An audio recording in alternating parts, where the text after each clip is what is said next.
Hey guys, how's it going? It's a beautiful day out today, so I decided to make my Ask an Expert session at a nearby park.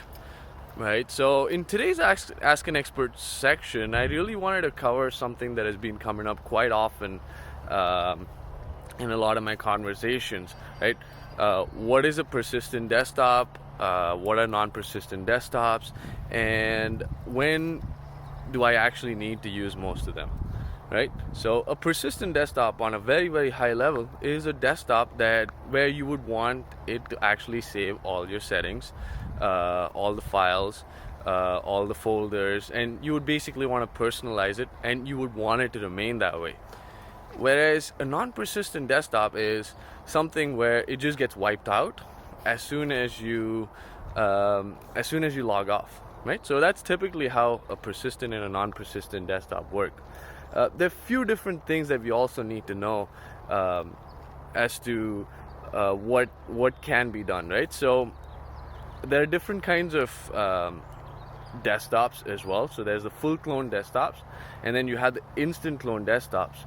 And each of these can be given either a floating assignment or a dedicated user assignment, which means a dedicated user assignment means that one user per one desktop, whereas a floating assignment basically indicates that you could have any number of users or any user access the desktop of concern. So you could basically log off a computer and someone else can take your place in that. That's really what floating does. So with all this taken into account, and kind of getting a gist of what this means, it really depends on who would be an appropriate user for a persistent or a non-persistent desktop. And typically most organizations, they have a mixture of both.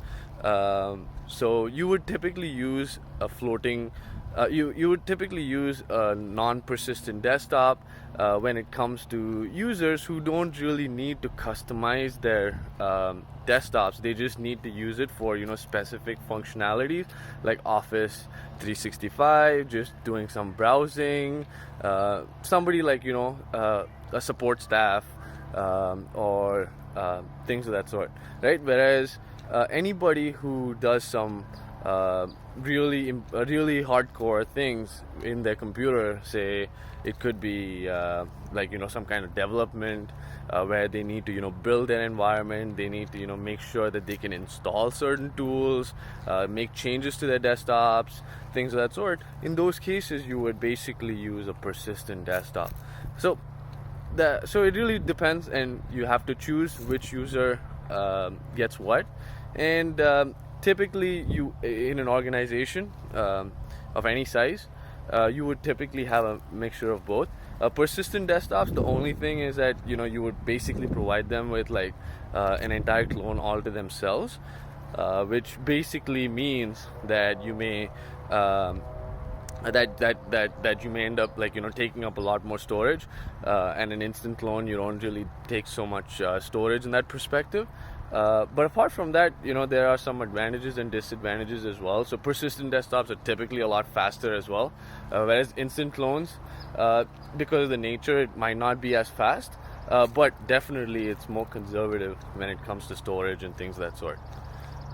So that's about it, folks. Have a wonderful day.